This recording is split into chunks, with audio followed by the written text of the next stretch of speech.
कहते हैं इश्क और जंग में सब जायज होता है। जहाँ एक और विक्रम के लिए शिवानी का इश्क उसे कुछ भी कर गुजरने को मजबूर कर चुका था, वहीं दूसरी ओर सुधा और माहेश्वर से बदले की जंग में आरोही किसी भी हद तक जाने को तैयार थी। क्या शिवानी की कोशिश रंग लाएगी और वो विक्रम को अपना बना पाएगी? और क्या आरोही दे पाएगी सुधा और माहेश्वर को उनके किए की सजा? सरकार, आप चाहे मुझे बताएं या ना बताएं, पर मैं आपको अच्छी तरह से जानता हूँ। इसलिए मैं ये बात भी बहुत अच्छे से जानता हूँ कि शिवानी और आरोही मैडम में से कौन आपके दिल में है और इन दोनों में से आप किसे चूज करेंगे। सरकार, मैं जो यहाँ आपको इम्पोर्टेंट बात बताने आया था वो तो बताना भूल ही गया। दरअसल कल रात मैं अनन्या के पास हॉस्पिटल में गया था। अनन्या ने खुद मुझे बताया कि उस दिन होटल इंपीरियल के कमरे में उसे वो रिंग बाय चांस मिली थी, लेकिन उस रिंग को देखकर अनन्या समझ गई थी कि वो बहुत महंगी रिंग थी। तो अनन्या ने झूठ बोलकर ये कहा कि उसने ही आपकी जान बचाई थी और रिंग आपको वापस करने जा रही थी। लेकिन इस बात की क्या गारंटी है कि अनन्या सच बोल रही होगी। सरकार, मुझे भी इसी बात का शक था, इसलिए मैंने अनन्या को याद दिलाया कि कैसे मैंने उसके घर में उन गुंडों की धुलाई की थी, और अगर मुझे पता चला कि तुम झूठ बोल रही हो तो मैं तुम्हारी जिंदगी नर्क से भी खराब कर दूंगा। अनन्या वैसे भी अभी सदमे में थी, तो मेरी बातों से डरकर उसने मुझसे सच बोल दिया। अगर उस लड़की को सबसे ज्यादा पैसों से ही प्यार है तो फिर आज मेरे लिए वो किसी भी हिसाब से जरूरी नहीं है। इतना बोलकर विक्रम लॉन से अपने घर की तरफ जाने लगा। विक्रम को जाते हुए शिवानी अपने कार की खिड़की से देख रही थी। शिवानी अपनी कार के पीछे वाली सीट पर बैठी बहुत दुखी थी। शिवानी को ऐसे दुख में देखकर ड्राइवर सीट पर बैठे आदमी ने शिवानी से कहा, मैं आपको ऐसे दुखी नहीं देख सकता, इसलिए आपके बोलने पर मैंने उस रात आरोही को रूम से उठाकर उस नदी के बाहर फेंक दिया था, ताकि विक्रम को यह सच ना पता चले कि उसकी जान आरोही ने बचाई थी। उसके बाद आपने मुझे अनन्या को यह सच बताने के लिए भेजा कि विक्रम और राजवीर एक ही इंसान है। उसके बाद आपके बोलने पर ही मैं कार से आरोही को धक्का मारने गया था। आपने विक्रम के करीब जाने की अब तक जितनी भी कोशिश की थी सब फेल हो गई। मैं आपको निराश नहीं करना चाहता, लेकिन कई बार इंसान को अपनी किस्मत में जो लिखा है उसे एक्सेप्ट करना पड़ता है। आप तो ये भी जानती हैं कि आरोही विक्रम के बच्चे की ही मां बनने वाली है। इन सारी बातों का एक ही मतलब है कि विक्रम आपकी किस्मत में नहीं है। पहले पापा यही बोलते थे, फिर माँ यही बोलती थी, और अब आप भी यही बोल रहे हैं सुशांत अंकल। लेकिन क्या आप मुझे जिंदगी भर रोते हुए देखना चाहते हैं? आरोही क्लिनिक पहुंच गई, लेकिन उसका काम करने में बिल्कुल मन नहीं लग रहा था। आरोही किसी भी हाल में महेश्वर और सुधा से अपना बदला लेना चाहती थी। तभी मोहित वहां आया और बोला, मैं तुम्हें डिस्टर्ब नहीं करना चाहता था, लेकिन क्या तुमने ये देखा? इतना बोलते हुए मोहित ने अपना फोन आरोही के हाथ में पकड़ा दिया। आरोही ने फोन में देखा, न्यूज की हेडलाइन बनी हुई थी, अनन्या। मुझे लगता है ये सब देखने और सुनने के बाद तुम शायद आज ठीक से काम ना कर पाओ। वैसे भी आज सुबह से ही तुम्हारा काम में कुछ खास मन नहीं लग रहा है। तुम हाफ डे लेकर घर चली जाओ। आरोही ने मोहित की बात मान ली और क्लिनिक से निकल गई। वहां से निकलने के बाद वो सीधा एक इलेक्ट्रॉनिक डिवाइसेस की दुकान में गई और वहां से एक वायरलेस लोकेशन ट्रैकर खरीद लाई। डिवाइस खरीदने के बाद आरोही सीधा महेश्वर के ऑफिस चली गई। महेश्वर की नजर जब आरोही पर पड़ी तो वो गुस्से से लाल हो गया। वो चिल्लाते हुए उठा और आरोही के पास आकर बोला, मैं तुम्हारे ही पास आने वाला था, तुमने जो किया है उसका जवाब लेने। आखिर क्यों तुमने मेरी बेटी का नाम खराब किया? तुम्हारी वजह से अनन्या ने अपना बच्चा खो दिया, उसे इतनी चोट आई। तुम्हारी वजह से राजवीर और उसकी एंगेजमेंट तो क्या, उसका पूरा रिश्ता खराब हो गया। मेरी बेटी की जिंदगी पर किसी ग्रहण की तरह क्यों लग गई हो तुम? क्या इसी दिन के लिए इतने सालों से पालकर तुम्हें बड़ा किया मैंने? मुझे पालकर बड़ा किया, लेकिन कभी बेटी नहीं माना तुमने मुझे। आज अपनी बेटी पर दुख के बादल छाए और मुसीबत आई तो बहुत बुरा लग रहा है। कभी मेरे लिए सोचा तुम लोगों ने? बात बात पर इस बात की धौंस जमाते हो कि मुझे पाल कर बड़ा किया, लेकिन क्या कभी बेटी माना तुमने? जो तुमने आज किया है ना, उसके बाद तो मुझे ऐसा लग रहा है तुम्हारे साथ जो भी किया हमने कम ही किया। अरे मैंने कुछ नहीं किया है। आरोही की बात सुनकर महेश्वर को बहुत ज्यादा गुस्सा आ गया। उसने आरोही को मारने के लिए हाथ उठा लिया, लेकिन आरोही को मार नहीं पाया और रुक गया।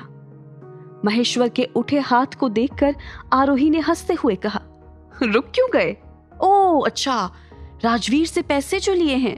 कभी फुर्सत मिले तो अपनी बेटी अनन्या को बताना, मुझसे उलझने की कोशिश मत करना, क्योंकि अब मैं पहले वाली आरोही नहीं रही। अगर मुझे एक मारोगे तो मैं बदले में 5 मारूंगी, और अगर विक्रम को पता चला कि तुमने मुझ पर हाथ उठाया है, तब तो तुम्हें पता ही है कि तुम्हारा क्या हश्र होगा। इतना कहकर वो वहां से निकल गई। महेश्वर के ऑफिस से बाहर निकलने के बाद आरोही बड़बड़ाई, मैं यहां जिस काम के लिए आई थी वो काम तो मैंने कर दिया। मैंने तुम्हारे कपड़े पर अपना वायरलेस लोकेशन ट्रैकर चिपका दिया है, जिसकी तुम्हें भनक भी नहीं लगी। जब तुमने अपना हाथ मुझ पर उठाया था, तभी मौका पाते ही मैंने अपने काम को अंजाम दिया। इतना बोलती हुई आरोही ने उस ट्रैकर को अपने फोन से कनेक्ट किया और बोली, अपने बदले की तरफ मेरा पहला कदम सक्सेसफुल रहा। आरोही अपनी पहली चाल चल चुकी थी, इसलिए वो बहुत खुश थी। उसने सोचा कि इस खुशी में आज वो अपना फेवरेट पिज्जा खाएगी। ऑर्डर की लाइन में खड़ी आरोही ने खुद से कहा, फिर से मेरे फोन की स्क्रीन ब्लैक हो गई। आरोही के पास नया फोन लेने के पैसे नहीं थे। तभी एक लेडी आई। उसने बहुत बेरुखी से आरोही को बोला, अगर पैसे नहीं है पास में तो क्यों अपना और हमारे बाकी कस्टमर्स का टाइम वेस्ट कर रही हो? अभी निकलो यहाँ से। आरोही ने उस लेडी से कुछ कहा नहीं, वो वहां से जाने लगी। तभी आरोही के पीछे से एक आवाज आई, जो ऑर्डर मैडम दे चुकी हैं उसका बिल मेरे नाम पर करो और मैडम को उनका ऑर्डर किया हुआ खाना दे दो। कि ये आवाज देवेश की थी। देवेश को देखकर वो लेडी थोड़ा घबरा गई। हर वक्त किसी रेस्टोरेंट का ओनर उसके मैनेजर को बताता नहीं फिरेगा कि उसे अपने काम को कैसे करना है। Now you are fired. Devesh Aarohi के पास आया और बोला, चलो एक खाली सीट देखकर बैठते हैं। क्या तुम्हें मुझ पर गुस्सा नहीं आ रहा है? मैंने तुमसे वादा किया था कि मैं डिवोर्स के बाद तुम्हारे साथ चलूंगी, और उस रात अनन्या के बर्थडे वाले दिन मुझे और विक्रम को तुमने एक साथ देखा था। उसके बाद भी तुम ये सब कर रहे हो, और तुम तो एक डॉक्टर हो ना, तो इस रेस्टोरेंट के ओनर तुम कब से हो गए? मैंने तुमसे कितनी बार कहा है कि मैं तुमसे प्यार करता हूँ। तुम्हारे अच्छे और बुरे सिचुएशन जैसे भी हों, मैंने उन सब के साथ तुम्हें एक्सेप्ट किया है। और रही बात इस रेस्टोरेंट की, ये रेस्टोरेंट तुम्हारा फेवरेट रेस्टोरेंट है, इसलिए मैंने इसे खरीद लिया ताकि तुम्हें तुम्हारा फेवरेट फूड खाने में कोई प्रॉब्लम ना हो। वैसे तुम बुरा न मानो तो मैं तुम्हें एक जगह ले जाना चाहता हूँ, तुम चलोगी मेरे साथ? आरोही ने पहले तो मना किया, लेकिन देवेश के बहुत जिद करने पर आरोही मान गई। देवेश अपनी कार से आरोही को शहर से थोड़ा अलग एक रिवर साइड विला पर लेकर गया। उस विला की खूबसूरती पर आरोही की निगाहें टिक गई थी। ये एक ऐसी जगह है जहां अपनी एक दिन की छुट्टी बिताने के भी मैं सपने देखा करती थी, लेकिन तुम मुझे यहाँ लेकर क्यों आए हो? ये विला मैंने हमारे लिए लिया है, हम शादी के बाद यहीं रहेंगे। आरोही को देवेश की आंखों में अपने लिए प्यार और केयर दिखी। आरोही को इतना विश्वास था कि देवेश उसे और उसकी माँ को हमेशा खुश रखेगा। तुम जानते हो कि मैं प्रेग्नेंट हूँ, और मुझे पता भी नहीं है कि ये किसका बच्चा है। उस रात अनन्या के बर्थडे वाले दिन भी तुमने मुझे और विक्रम को एक साथ अपनी आंखों से देखा था। उसके बाद भी तुम मुझसे नफरत करने की जगह मेरे साथ जिंदगी बिताने की बात कर रहे हो। तुम्हें मुझ पर गुस्सा नहीं आता? तुम मेरे साथ एक पल बिताती हो, मेरे लिए वो पूरी जिंदगी भर की खुशी जैसा लगता है। और अपनी खुशी से किसे नफरत हो सकती है भला? देवेश के दिल में अपने लिए इतना प्यार देखकर आरोही की आंखें भर आई। मेरी वजह से तुम शायद थोड़ी अनकंफर्टेबल हो गई। मेरे दिमाग से ये ख्याल चला गया कि तुम अभी भी मेरे भाई की वाइफ हो, लेकिन कम से कम तुम्हें एक हक तो कर सकता हूँ ना। तुम इतना पूछ रहे हो, इसलिए मैं इस बार तुम्हारी बात मान रही हूँ, लेकिन अभी से जब तक मैं इस शादी में हूँ तब तक मुझसे ऐसी कोई रिक्वेस्ट मत करना। आज भी तुम ऐसा ही सोचना कि तुम किसी दोस्त को हक कर रही हो।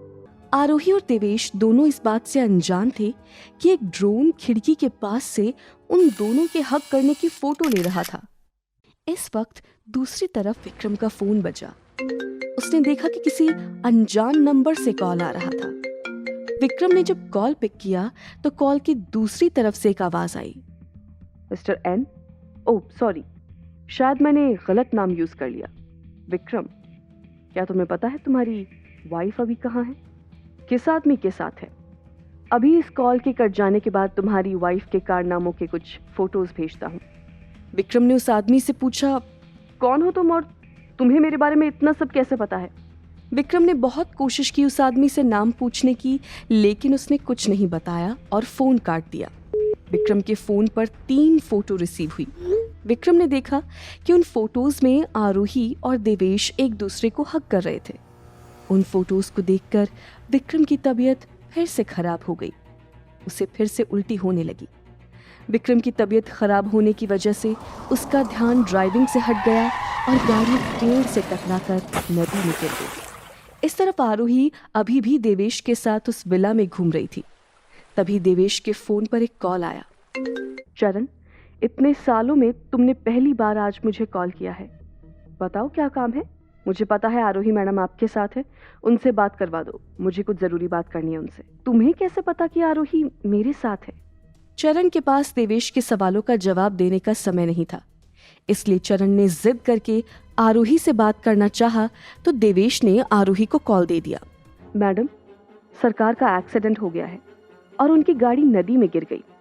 अभी सरकार सिटी हॉस्पिटल में है। अगर आपको उनकी थोड़ी सी भी फिक्र हो तो जल्दी से उनसे मिलने के लिए आ जाइए।